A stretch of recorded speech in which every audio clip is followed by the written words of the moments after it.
Student, आज के इस लेक्चर में हम चैप्टर नंबर 2 का जो दूसरा टॉपिक है काइनेटिक थ्योरी जो है वो आज हम पढ़ने के लिए जा रहे हैं। अब इसमें देखें हमारे पास जो है वो 3 स्टेट्स ऑफ मैटर्स जो हैं वो आपके पास मौजूद हैं और इन 3 स्टेट्स ऑफ मैटर में जो है सॉलिड, लिक्विड एंड गैस जो है आपके पास मौजूद है। तो हमारे पास ये जो काइनेटिक थ्योरी है वो काइनेटिक थ्योरी जो है वो भी आपके पास हम जो है वो 3 ही स्टेट्स की अलग-अलग करके हम पढ़ेंगे। ठीक है। अब सबसे पहला जो सवाल है वो ये है कि हमने जो इस थ्योरी का नाम लिखा है काइनेटिक थ्योरी जो है वो क्यों रखा है। ठीक है। तो सबसे पहले याद रखें कि हम जो गैसेस हैं, गैसेस का जो बिहेवियर है, अब देखें गैसेस की बहुत सारी प्रॉपर्टीज़ आपको मालूम है कि गैस जो है वो प्रेशर एक्सर्ट करती है, गैस जो है वो डिफ्यूज़ हो जाती है। ठीक है। और गैस जो है कंप्रेस हो जाती है। तो ये सारी की सारी वो प्रॉपर्टीज़ हैं जो गैस की स्टेट के अंदर आपके पास क्या होती है, मौजूद होती हैं। अब इन 3 स्टेट को एक्सप्लेन करने के लिए कि ये जो गैसेस हैं ये जो बिहेवियर शो कर रही हैं ये किस वजह से जो है वो ये बिहेवियर जो हैं वो शो कर रही हैं, तो इन बिहेवियर्स को एक्सप्लेन करने के लिए हमारे पास है एक थ्योरी जिसका नाम है काइनेटिक थ्योरी। अब इस बिहेवियर को हमने शो करने के लिए काइनेटिक का नेम क्यों दिया कि ये जो स्टेट्स ऑफ मैटर थी, इन स्टेट ऑफ मैटर में जो गैस की जो प्रॉपर्टीज़ थी, प्रेशर, कंप्रेसिबिलिटी, डिफ्यूजिबिलिटी, इन तमाम को एक्सप्लेन करने के लिए एक थ्योरी की तो ज़रूरत थी। लेकिन सवाल यह है कि इस थ्योरी को जो नाम दिया गया काइनेटिक थ्योरी जो है वो क्यों दिया गया। तो इसको नाम इस वजह से दिया गया है क्योंकि ये जो है वो पार्टिकल्स की उस प्रॉपर्टी को एक्सप्लेन करता है जो बहुत ज़्यादा अहम है इन स्टेट्स ऑफ मैटर को एक्सप्लेन करने के लिए। ठीक है। और वो कौन सी प्रॉपर्टी है? वो प्रॉपर्टी है मोशन ऑफ पार्टिकल्स। ये जो हमारे पास 3 स्टेट्स ऑफ मैटर हैं इनके अंदर जो पार्टिकल्स मौजूद हैं वो पार्टिकल्स बुनियादी तौर पर वो जो होते हैं वो हरकत कर रहे होते हैं और उनके पास जो है वो काइनेटिक एनर्जी जो है वो काइनेटिक एनर्जी उनकी मौजूद होती है, जिसकी वजह से जो पार्टिकल्स होते हैं वो किसी भी सब्सटेंस के अंदर जो है वो मूव कर रहे होते हैं। तो इसीलिए जो है हमने इसका जो नाम दिया है वो काइनेटिक थ्योरी का जो है वो नाम इसके अंदर दिया गया है। तो स्टूडेंट यहाँ तक समझ में आ गया होगा आपको कि काइनेटिक थ्योरी जो हम पढ़ने के लिए जा रहे हैं, इस काइनेटिक थ्योरी जो आपको बुनियादी तौर पर एक्सप्लेन करेगी वो ये एक्सप्लेन करेगी कि ये जो मुख्तलिफ़ बिहेवियर्स हैं ये गैस क्यों शो कर रही है। अगर एक सॉलिड है, गैस कंप्रेस हो रही है लेकिन सॉलिड जो है वो कंप्रेस नहीं हो रहा, तो काइनेटिक थ्योरी आपको ये बताएगी कि गैस कंप्रेस हो रही है तो क्यों हो रही है, और अगर कोई सॉलिड है तो सॉलिड जो है वो कंप्रेस क्यों नहीं हो रहा। और नाम इसको इसलिए दिया गया काइनेटिक का कि काइनेटिक का मतलब होता है मूव करना, और इसके अंदर जो पार्टिकल्स की हम प्रॉपर्टीज़ लेते हैं वो प्रॉपर्टीज़ जो हैं वो आपके पास मोशन है, इसीलिए जो है इनका मोशन करना जो है वो एक्सप्लेन करता है इन जो है वो प्रॉपर्टी को। तो सबसे पहले देख लेते हैं हमारे पास जो है वो गैशियस स्टेट को देख लेते हैं। तो सबसे पहले देखें हम काइनेटिक मॉलिक्यूलर थ्योरी जो है वो सबसे पहले पढ़ रहे हैं किसकी, गैशियस की। तो सबसे पहले देखें जो पहला पॉइंट है इसका वो ये है कि गैशियस स्टेट जो है is the one in which molecules are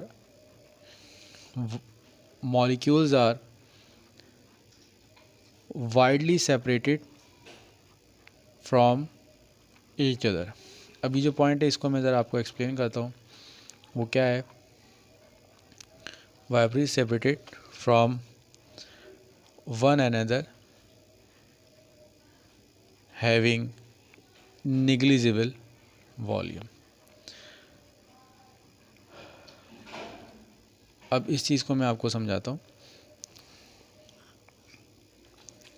अब देखें, इसमें ये कह रहे हैं कि आपके पास जो गैशियस स्टेट है, ये वो स्टेट होती है जिसके अंदर जो पार्टिकल्स हैं वो एक दूसरे से बहुत दूर होते हैं। यानी यहाँ पर एक गैस का मॉलिक्यूल है, दूसरा गैस का मॉलिक्यूल यहाँ पर है, दूसरा गैस का मॉलिक्यूल है, तीसरा, चौथा, इस तरह करके जो गैस के मॉलिक्यूल हैं वो एक दूसरे से बहुत दूर दूर हैं। Widely separated from each other, having negligible volume. अब निग्लिजिबल वॉल्यूम का मतलब ये है कि इनका जो वॉल्यूम है वो ना होने के बराबर है। इसकी मिसाल ये है कि जैसे हमारे पास एक कमरा है और कमरे के अंदर जो है वो हमने कोई गैस जो है वो स्प्रे किया है। एक तो वॉल्यूम वो है जो आपके कमरे का वॉल्यूम है, ठीक है, और एक वॉल्यूम वो है जो आपने गैस जो स्प्रे की है उस स्प्रे करने वाले गैस के मॉलिक्यूल्स की है। तो अब जो हमारे कमरे का वॉल्यूम है वो इतना बड़ा है कि उसके मुकाबले में आपके पास जो गैस के मॉलिक्यूल्स होते हैं उनका वॉल्यूम जो है वो ना होने के बराबर है। यानी कंटेनर के मुकाबले में इनका जो वॉल्यूम है वो ना होने के बराबर होता है, क्योंकि इनका ये एक दूसरे से क्या होते हैं, बहुत दूर दूर क्या होते हैं, मौजूद हैं। अब देखें, जब ये एक दूसरे से दूर दूर मौजूद हैं तो एक दूसरे के दूर दूर मौजूद होने की वजह से ये जो गैसेस होती हैं, इन गैसेस को आप जब प्रेशर लगाते हैं तो प्रेशर लगाने की वजह से ये जो गैसेस होती हैं वो आपके पास क्या हो जाती हैं, कंप्रेस हो जाती हैं, ठीक है। तो gases are easy to compress due to large empty space. अब देखें, ये जो हमारा पहला पॉइंट था, इस पहले पॉइंट ने हमें जो है वो ये बात एक्सप्लेन कर दी कि गैस को जब हम प्रेशर लगाते हैं, फोर्स लगाते हैं तो वो कंप्रेस हो जाती है। वो क्यों है कंप्रेस हो जाती है? क्योंकि काइनेटिक मॉलिक्यूलर थ्योरी ने आपको बताया कि आपके पास जो गैस के मॉलिक्यूल्स हैं उनके दरमियान जो स्पेस है वो आपके पास जो है वो एक दूसरे से बहुत ज़्यादा वाइडली सेपरेटेड है और उनकी ज़्यादातर स्पेस जो है वो खाली है और इनका वॉल्यूम जो है वो नेग्लिजिबल होने के बराबर है। जब स्पेसेस खाली हैं, एक दूसरे से सेपरेट हैं, तो जब आप फोर्स लगाएंगे तो फोर्स लगाने की वजह से वो मॉलिक्यूल उन खाली स्पेसेस में आके क्या हो जाएंगे, जो होंगे वो जगह को फिल कर लेंगे। अब इसके बाद ये पहला पॉइंट आपको समझ में आ गया होगा। इसके बाद देखें, अब दूसरा जो पॉइंट है वो दूसरा पॉइंट ये है। अब देखें स्टूडेंट, इसका जो दूसरा पॉइंट है वो ये है कि जो गैस के मॉलिक्यूल हैं वो मुसलसल कंटिन्यूस मोशन में है, ठीक है। यानी गैस है और गैस के अंदर जो भी आपके पास ये कंटेनर आपके पास मौजूद है और उस कंटेनर के अंदर ये जो मॉलिक्यूल है ये जो है वो मुसलसल मूव कर रहा है। कभी ये यहाँ जा रहा है, कभी ये यहाँ जा रहा है, कभी ये यहाँ जा रहा है, मुख्तलिफ़ डायरेक्शन में ये जो है वो आपके पास जो है वो मूव कर रहा है। अब सवाल ये है कि जो गैस के मॉलिक्यूल कंटिन्यूस मोशन में है, तो ये कंटिन्यूस मोशन में है तो ये ट्रैवल किस तरह कर रहे हैं? तो ये जो ट्रैवल करते हैं ये ट्रैवल करते हैं ट्रैवलिंग इन स्ट्रेट पाथ। ये बिल्कुल जो है वो सीधे जो है वो मूव करते हैं। अब सीधे मूव करने का मतलब क्या है? Travelling in straight paths between collision. अब इस चीज़ को समझ लेते हैं। अब स्ट्रेट पाथ का मतलब ये है कि ये आपके पास जो है, इसको ऐसे देख लेते हैं, ये गैस का मॉलिक्यूल था। अब देखें, ये जब अब दूसरे गैस के मॉलिक्यूल यहाँ, जब ये यहाँ पर था तो ये बिल्कुल सीधा जा रहा था। जैसे ही ये किसी से टकराया, अब टकराने के बाद जिस भी डायरेक्शन में जाए, तो जिस भी डायरेक्शन में जाए, लेकिन ये जो मूव करेगा ये बिल्कुल स्ट्रेट लाइन में मूव करेगा। ऐसे नहीं करेगा कि यूँ करके घूम के ऐसे जा रहा है। ये बिल्कुल सीधे जाए। जब यहाँ से टकराने के बाद जैसे यहाँ पहुँचा तो यहाँ ये किसी से टकरा गया और जैसे यहाँ पे टकराया तो टकराने के बाद जो है वो इस तरह करके आगे मूव कर गया। जब यहाँ मूव कर गया तो यहाँ बताने का मकसद ये है कि इनकी जो मूवमेंट है वो बिल्कुल स्ट्रेट है, रैंडम मूवमेंट नहीं है कि ये जो है वो इस तरह करके मूव कर रहे हैं। टकराने से पहले, कॉलिजन के बाद जो है उनकी जो मूवमेंट होगी वो बिल्कुल स्ट्रेट होगी। ठीक है, अच्छा ये आपको बात समझ में आ गई। बट इन रैंडम डायरेक्शन, लेकिन इनकी जो डायरेक्शन है वो जो है वो आपके पास रैंडम हो सकती है, बट इन रैंडम डायरेक्शन। अब इसका मतलब ये नहीं है कि ये मॉलिक्यूल जो जा रहा था ये टकराने के बाद बिल्कुल सीधा जाएगा और फिर आगे जाएगा और इसके अलावा कोई नहीं। रैंडम डायरेक्शन का मतलब यहाँ पे हो सकता है कि यहाँ पे चला जाए, यहाँ से यहाँ। अब यहाँ हो सकता है कि भाई ये किसी भी डायरेक्शन में जाए, किसी भी डायरेक्शन, इस डायरेक्शन में जा रहा है, लेकिन ये मूव जो करेगा वो आपके पास क्या करेगा, स्ट्रेट मूव करेगा। ठीक है, यहाँ तक आपको बात समझ में आ गई। अब इसमें लिखा हुआ है the average distance between the collision is, the average distance between collision is mean free path. ये चीज़ अब मैं आपको समझाता हूँ, एवरेज डिस्टेंस से क्या बता, मीन फ्री पाथ। अब इसमें देखें कि एक मॉलिक्यूल यहाँ था, यहाँ से आने के बाद सपोज यहाँ से यहाँ आया और यहाँ से आने के बाद जो उसने फर्स्ट करें इसने 10 मीटर जो है डिस्टेंस कवर कर लिया, फिर यहाँ से यहाँ आया, यहाँ से 3 कर लिया, यहाँ से भी टकराने के बाद यहाँ से इसने 5 कर लिया, यहाँ से टकराने के बाद आया 6 कर लिया, यहाँ से आया फिर इसने 9 कर लिया, फिर ये टकराने के बाद यहाँ पर दोबारा यहाँ इसने 5 कर लिया, यहाँ से आया। अब हमने क्या करना है, इस मॉलिक्यूल ने कॉलिजन के दरमियान जितना भी डिस्टेंस कवर कर लिया है, जितना भी डिस्टेंस कवर कर लिया है, तो इस डिस्टेंस का आप क्या कर लें, मीन ले लें। मीन लेने का मतलब कि जितने भी डिस्टेंसेस कवर करें, 10, 9 जितने भी करें, उनको जितने भी हैं उनसे आप डिवाइड करें। मगर 7 डिस्टेंस उसने कवर करें, टोटल नंबर 7 है, तो ये जो आपके पास आएगा इसको हम कहेंगे मीन फ्री पाथ। तो मीन फ्री पाथ क्या है, मीन फ्री पाथ जो है कॉलिजन के दरमियान जो डिस्टेंस है उसका एवरेज है। तो इसको हम कहते हैं कि ये हमारे पास क्या है, मीन फ्री पाथ है। ठीक है, अब स्टूडेंट इसके बाद जो थर्ड पॉइंट है वो थर्ड पॉइंट हम देख लेते हैं क्या है।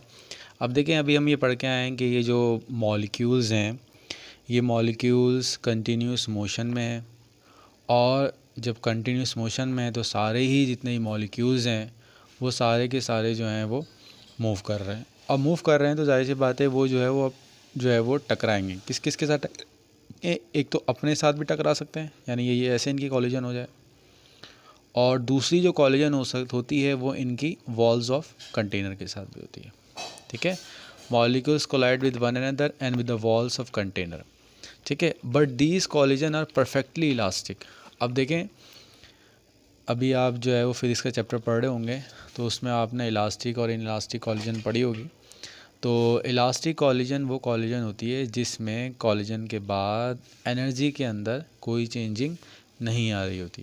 जैसे मिसाल के तौर पर ये मॉलिक्यूल्स हैं, ये आपस में टकरा रहे हैं और इनके वॉल्स ऑफ कंटेनर के बाद भी टकरा रहे हैं, लेकिन इनकी जो एनर्जी है उस एनर्जी में कोई फ़र्क जो है वो नहीं आ रहा। जैसे मिसाल के तौर पर जो है आपने जो है वो सीएनजी अपने जो है गाड़ी में भरवाई, और उस सीएनजी को जब आप यूज़ करेंगे 1 हफ़्ते के बाद, तो 1 हफ़्ते के बाद भी उसके अंदर एनर्जी मौजूद होगी। ऐसा नहीं होगा कि क्योंकि गैस के मॉलिक्यूल अंदर मौजूद थे, उनके अंदर कॉलिजन हो रही थी, तो कॉलिजन होने की वजह से उनकी एनर्जी क्या हो गई हो, लूज़ हो गई हो। तो ये जो मॉलिक्यूल्स आपस में और वॉल्स ऑफ कंटेनर से टकरा रहे हैं, तो इन टकराने की वजह से इनकी जो एनर्जी है वो कम भी हो सकती है, लेकिन इनकी जो एनर्जी होती है वो हमेशा क्या होती है, परफेक्टली इलास्टिक होती है। ठीक है, यहाँ तक हो गया। इसके बाद अब जो है वो हम फोर्थ पॉइंट देख लेते हैं। अब स्टूडेंट इसके बाद इसका जो फोर्थ पॉइंट है वो ये है कि जो गैस के मॉलिक्यूल्स होते हैं वो आमतौर पर जो है वो क्या करते हैं, प्रेशर एग्जर्ट कर रहे होते हैं।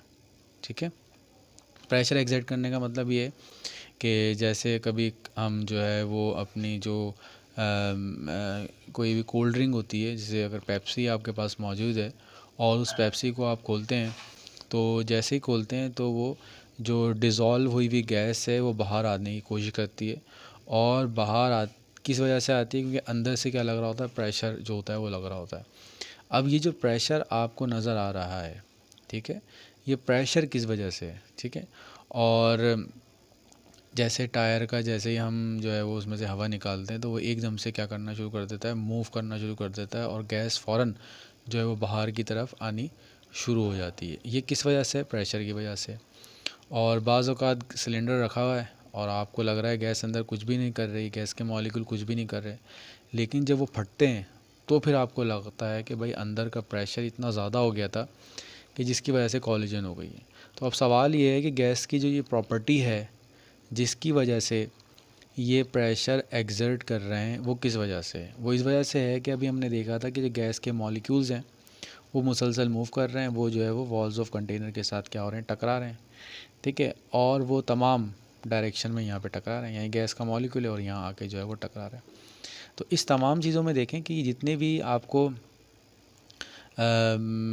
प्रॉपर्टीज़ जो आपको एक्सप्लेन होती हुई जो है वो नज़र आ रही हैं, वो इनकी सिर्फ जो मूवमेंट है वो एक्सप्लेन कर रही है। और मूवमेंट का मतलब क्या है?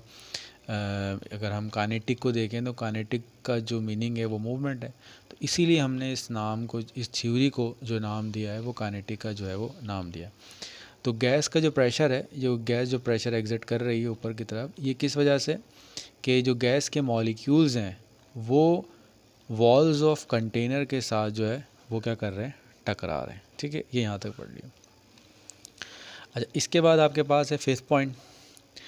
अब फिफ्थ पॉइंट ज़रा हम समझ लेते हैं। सबसे पहले देखें कि हमारे पास जो है वो गैसेस जो हैं वो दो किस्म की गैसेस होती हैं। एक गैस वो होती है जिसे हम कहते हैं कि रियल गैस है। रियल गैस का मतलब यूनिवर्स में जितनी भी गैसेस हैं, कार्बन डाइऑक्साइड हो और जो है नाइट्रोजन हो, HCl हो, ये सारी की सारी जो है वो क्या है आपके पास? गैसेस हैं।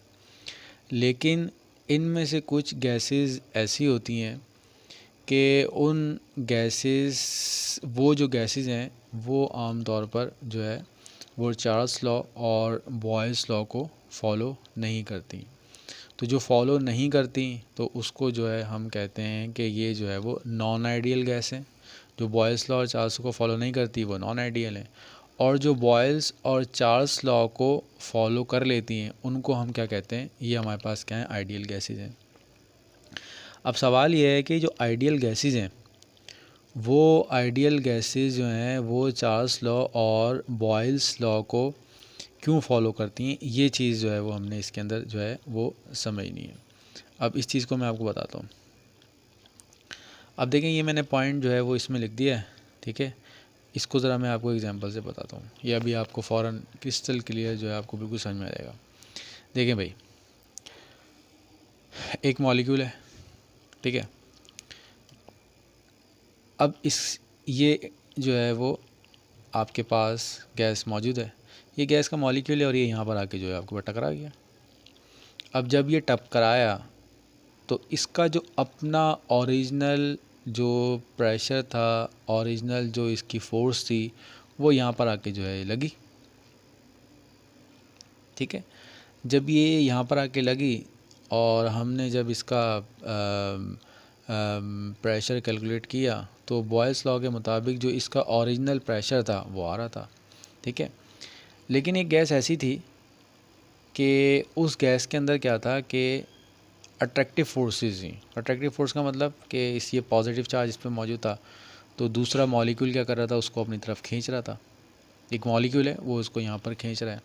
अब हुआ ये कि ये मॉलिक्यूल जो है वो जब आपका टकराने के लिए इससे जा रहा था, तो जब ये टकराने के लिए जा रहा था तो इसकी अपनी कोई ना कोई स्पीड होगी, अपनी कोई ना कोई जो है वो फोर्स होगी, जिस फोर्स के साथ ये जो है आपका वॉल से टकरा रहा होगा। लेकिन बराबर में कोई मॉलिक्यूल था, उस मॉलिक्यूल ने क्या कर लिया? इसको खींच लिया। जब इसने इसको खींचा तो खींचने की वजह से क्या हुआ कि इसका जो असल फोर्स थी ये अपने असल फोर्स की से इस जो है वो कंटेनर से जाके टकराया नहीं। तो अब जब हम इसका बॉयल्स लॉ और चार्ल्स लॉ से इसका प्रेशर कैलकुलेट करेंगे तो इसके प्रेशर में क्या होगा? फ़र्क आएगा। तो ये बात समझ में आ गई होगी। अब यहाँ तक आपको बात समझ में आ गई कि जो बॉयल्स लॉ फॉलो नहीं करती वो नॉन आइडियल गैस होती हैं, और non ideal gases Boyle's law follow क्यों नहीं करती? क्योंकि उनके दरमियान अट्रैक्टिव और रिपल्सिव फोर्सेस क्या होती हैं? मौजूद होती हैं। अगर फ़र्ज़ करें कोई इसको रिपल कर रहा है तो एक तो वो स्पीड थी जो अपने स्पीड के साथ आ रहा था, और बाहर से भी इसको किसी ने जो है वो फोर्स लगा दी, तो इसका जो ओरिजिनल प्रेशर हो जाएगा वो जो है वो यानी प्रेशर जो होगा वो ज़्यादा आ रहा होगा। क्यों कि रिपल कर रहा था, इसको फोर्स लग रही थी, फोर्स लगने के बाद अपनी फोर्स होती और फोर्स भी लग गई। ठीक है, तो फिफ्थ पॉइंट ये है कि आइडियल गैस में देयर इज़ नो अट्रैक्टिव और रिपल्सिव फोर्स। यानी जो आइडियल गैसेज हैं, इन आइडियल गैसेस में ना तो कोई अट्रैक्टिव फोर्स है और ना ही कोई रिपल्सिव फोर्स है। तो इसके अंदर जो मॉलिक्यूल्स होते हैं, इनके अंदर जो क्या होते हैं, मॉलिक्यूल होते हैं, तो इसके अंदर हर मॉलिक्यूल जो है दस each molecule act quite independently of each other. यानी वो एक दूसरे से बिल्कुल आज़ाद हैं, कोई किसी के ऊपर किसी भी किस्म का कोई अट्रैक्टिव फोर्स भी नहीं लगाती और कोई जो है रिपल्सिव फोर्स भी नहीं लगाती। इसीलिए इनकी जो ओरिजिनल प्रेशर होता है वो ओरिजिनल प्रेशर जो है वो हम चार्ल्स लॉ और बॉयल्स लॉ के ज़रिए हम क्या कर सकते हैं, वो हम कैलकुलेट कर सकते हैं। तो स्टूडेंट ये था हमारा फिफ्थ पॉइंट। मुझे उम्मीद है कि ये आपको समझ में आ गया होगा। इसके बाद इसका जो है लास्ट पॉइंट है, लास्ट पॉइंट देख लेते हैं। अब स्टूडेंट इसके बाद जो सिक्स पॉइंट है वो ज़रा हम देख लेते हैं। सबसे पहले देखें, इसके अंदर आपको मालूम है कि आपके पास अगर ये हमारे पास जो है वो वाटर आपके पास मौजूद है और अगर आप इस वाटर को हीट करना शुरू कर दें तो थोड़ी देर के बाद आपको नज़र आएगा कि ये जो वाटर के मॉलिक्यूल्स हैं वो सरफेस को लीव करके और वो ऊपर की तरफ मूव करना शुरू कर दिया है। अब किस वजह से मूव कर दिया है कि पहले भी इनके पास जो थी वो काइनेटिक एनर्जी जो थी कि वो मूव कर रहे थे। क्या कर रहे थे? काइनेटिक एनर्जी का मतलब वो मॉलिक्यूल्स जो हैं वो मूव कर रहे हैं, लेकिन वो मॉलिक्यूल की जो एनर्जी थी वो इतनी ज़्यादा नहीं थी कि वो अपनी सरफेस को क्या करके छोड़ के ऊपर जा सकें। तो जैसे ही हमने हीट किया और जब हम वाटर के बॉइलिंग टेम्परेचर पे आते हैं तो हमें नज़र आता है कि वो वेपर्स में जो है वो कन्वर्ट होना शुरू हो गए। तो वेपर्स की फॉर्म में ऊपर की तरफ आना ये इस बात की निशानदेही है कि उनके पास इतनी एनर्जी आ चुकी है कि वो सरफेस को उन्होंने लीव करना शुरू कर दिया। तो इससे ये बात समझ में आ गई होगी कि जो एवरेज काइनेटिक एनर्जी है गैस की मॉलिक्यूल की वो डिपेंड करता है टेम्परेचर के ऊपर। अब एवरेज से क्या मतलब क्या है? एवरेज ऐसे है कि देखें, जिस तरह से क्लास के अंदर हम पढ़ाते तो सब कुछ सेम है, लेकिन सबकी जो परसेंटेज होती है वो सेम नहीं आती। ठीक है, और बिल्कुल ये एक स्टूडेंट की भी है कि वो 5 सब्जेक्ट पढ़ता है लेकिन 5 सब्जेक्ट में सबके जो नंबर्स होते हैं वो कभी भी सेम नहीं आते। तो किसी सब्जेक्ट में ज़्यादा होते हैं, किसी में कम होते हैं। तो बिल्कुल इसी तरह से हमारे पास जितने भी मॉलिक्यूल्स मौजूद हैं उन तमाम मॉलिक्यूल्स की जो काइनेटिक एनर्जी होती है वो सेम नहीं होती। तो हम क्या करते हैं, उस एनर्जी का एवरेज निकालते हैं। जैसे आपसे अगर कोई पूछे कि आपकी परसेंटेज क्या आई है तो आप तमाम की परसेंटेज नहीं बताते कि मेरी उसमें ये आया था 90 आया था, एक में 95 आया था, आप भी एवरेज परसेंट बनाते। तो काइनेटिक एनर्जी भी हम क्या लेते हैं, इसकी एवरेज ही लेते हैं और वो आमतौर पर जो है टेम्परेचर को रिप्रेजेंट कर देता है। तो एवरेज काइनेटिक एनर्जी गैस की जो है वो डिपेंड करती है टेम्परेचर के ऊपर। जितना ज़्यादा टेम्परेचर होगा तो उतनी ही ज़्यादा क्या होगी आपके पास काइनेटिक एनर्जी उनके अंदर क्या होगी, मौजूद होगी। ये पॉइंट आपको समझ में आ गया होगा। और at any given temperature molecule of the gases have same average kinetic energy. जैसे मिसाल के तौर पर 2 कंटेनर आपके पास मौजूद हैं, इसमें आपके पास नाइट्रोजन है, ठीक है, और इसका टेम्परेचर 25 सेंटीग्रेड है। दूसरा कंटेनर है, उसमें ऑक्सीजन है और उस ऑक्सीजन का टेम्परेचर भी 25 सेंटीग्रेड है। अब यहाँ पर जो है दोनों की जो एवरेज काइनेटिक एनर्जी होगी वो सारे मॉलिक्यूल की तो कभी भी सेम नहीं होगी, लेकिन जब आप एवरेज निकालेंगे तो एवरेज जो होगी वो दोनों की दोनों जो गैसेस हैं उन दोनों गैसेस की जो एवरेज काइनेटिक एनर्जी होगी वो आपके पास क्या होगी, सेम होगी। तो स्टूडेंट ये एक इम्पॉर्टेंट टॉपिक है और ये आमतौर पर 4 मार्क्स में आपका आता है और ये पॉइंट्स जो हैं वो आपने लिखने होते हैं। इंशाल्लाह नेक्स्ट लेक्चर के अंदर हम जो है वो जो लिक्विड स्टेट है उसको जो है in term of kinetic molecular theory यानी उसकी काइनेटिक मॉलिक्यूलर थ्योरी जो है वो हम पढ़ेंगे।